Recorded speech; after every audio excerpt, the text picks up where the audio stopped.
যোৰহাটৰ melody music স্কুলৰ ব্যতিক্ৰমী প্ৰয়াস। যোৰহাটৰ KK ৰোডস্থিত মেলোডি মিউজিক স্কুলৰ এদল শিক্ষাৰ্থীয়ে মুকলি কৰিলে জাতি জনজাতিৰ মিলনৰ এটি সুৰৰ সমাহাৰ। ২.৫ বছৰীয়া ৰিয়াই কান্ধত ঢোল লৈ দেখুৱালে সংগীতৰ প্ৰতি থকা ৰাপ। এই সংগীত বিদ্যালয়খনৰ সঞ্চালক ৰাণাভূষণ বৰালীৰ নেতৃত্বত গ্ৰীষ্মকালীন বন্ধত বিদ্যালয়খনৰ এদল শিকাৰুৰ দ্বাৰা বিভিন্ন বাদ্যযন্ত্ৰ পৰিৱেশনেৰে এটি সুমধুৰ সুৰ প্ৰস্তুত কৰে। 4 জনগোষ্ঠী ক্ৰমে চাহ জনগোষ্ঠী, তিৱা, গোৱালপৰীয়া লোকগীতৰ সুৰৰ লগতে অসমীয়া বিহুৰ সুৰ সন্নিৱিষ্ট কৰে। উল্লেখযোগ্য যে একেবাৰে কণমানিৰ পৰা বিদ্যালয়ৰ ছাত্ৰ-ছাত্ৰীসকললৈ কেইবাগৰাকীয়ে সংগীতৰ সুৰৰ সমাহাৰ প্ৰস্তুত কৰি ইতিমধ্যে সামাজিক মাধ্যমত ৰাইজৰ বাবে মুকলি কৰিছে। যোৰহাটৰ পৰা অনুপম বৰা ৰিপৰ্ট, পোহৰ লাইভ।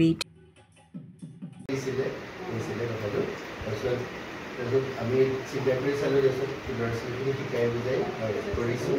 তাকে আপোনালোক চবৰে উপস্থিতি হোৱাৰ কাৰণে অশেষ ধন্যবাদ থাকিল আৰু বন্দিগত মই জনাই দিছোঁ।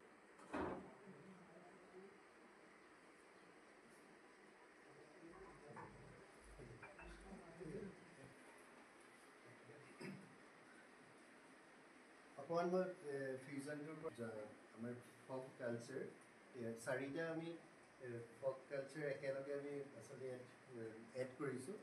আমাৰ ইয়াতে তিৱা, তাৰপিছত টি গাৰ্ডেন, বিহু মেইনলি এই 4টাৰ আমি ফিউজন কৰিছোঁ। ইয়াত একচুৱেলি ষ্টুডেণ্টখিনি আমি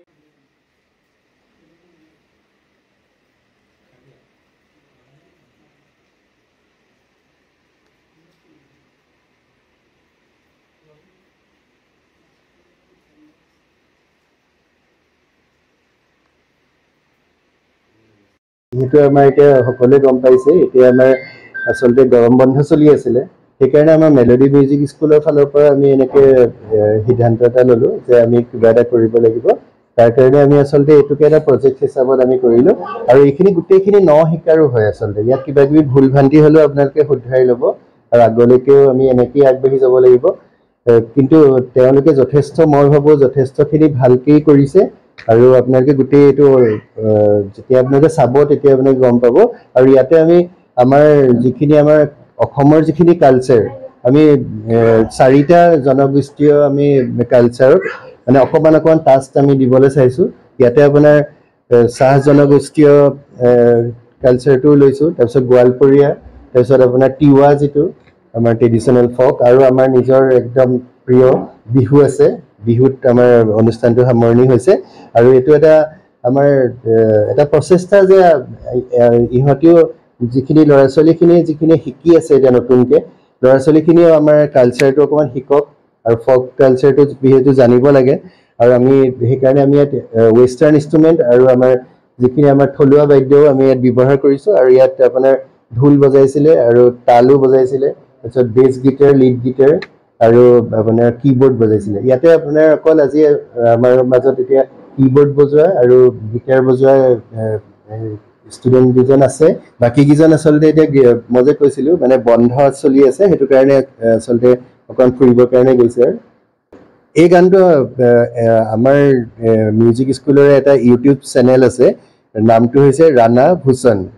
এই চেনেলটোত মাৰিলে গানটো পাব আৰু ফেচবুকতো অলৰেডি দিয়া হ'ব আৰু আপোনালোকৰ চেনেলত আশা কৰোঁ আপোনালোকে দেখাব গানটো।